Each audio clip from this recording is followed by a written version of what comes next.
అందరు కూడా యుద్ధ ప్రాతిపదికంగా ఆ ప్రాంగణంకి వచ్చి ఇమ్మీడియట్గా ఎవరైతే సీరియస్గా ఉన్నారో వాళ్ళకి శ్రీకాకుళం తరలిస్తాం. కానీ ఎవరికైతే ఇక్కడ ఫ్రాక్చర్స్ ఉన్నాయో వాళ్ళని ఇక్కడ పలాస హాస్పిటల్ తీసుకొచ్చి వాళ్ళకి చికిత్స అందజేస్తాం కూడా జరిగింది. గౌరవ ముఖ్యమంత్రి గారు ఈ ఘటన జరిగే సమయానికి హెలికాప్టర్లో ఉన్నారు. కదిరికి ఆయన 1వ తారీఖు పెన్షన్ కార్యక్రమానికి వెళ్తున్నారు.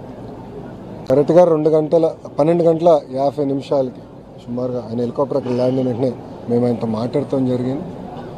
అప్పటి నుంచి ఇప్పటి వరకు కూడా అంటే ఫోన్ చేసి ఏం జరిగింది, ఎలా ఉన్నా మొత్తం తెలుసుకుంటాం జరిగింది.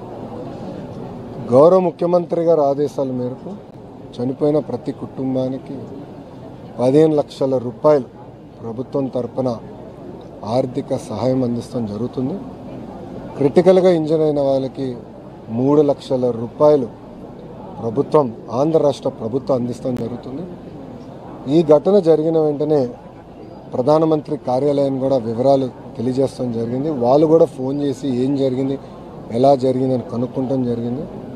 గౌరవ ప్రధానమంత్రి గారు కూడా చనిపోయిన వారికి 2 లక్షల రూపాయలు, క్రిటికల్గా ఇంజర్ అయిన వాళ్ళకి 50,000 రూపాయలు కేంద్ర ప్రభుత్వం నుంచి కూడా సహాయం అందిస్తాం కూడా జరుగుతుంది. అంతేకాకుండా చనిపోయిన వారిలో 3 తెలుగుదేశం పార్టీ సభ్యులు. సో మాకు కూడా ప్రమాద బీమా కార్యక్రమం ఉంది కనుక ఆ ప్రోగ్రాం ద్వారా ఆ కుటుంబానికి అదనంగా పార్టీ నుంచి 5 లక్షల రూపాయలు ఆ కుటుంబం కూడా అందిస్తాం జరుగుతుంది. గౌరవ ముఖ్యమంత్రి గారు ఇది తెలుసుకున్న వెంటనే నాతో మరియు డిజాస్టర్ మేనేజ్మెంట్ మార్చులు అనిత గారితో కూడా మాట్లాడటం జరిగింది.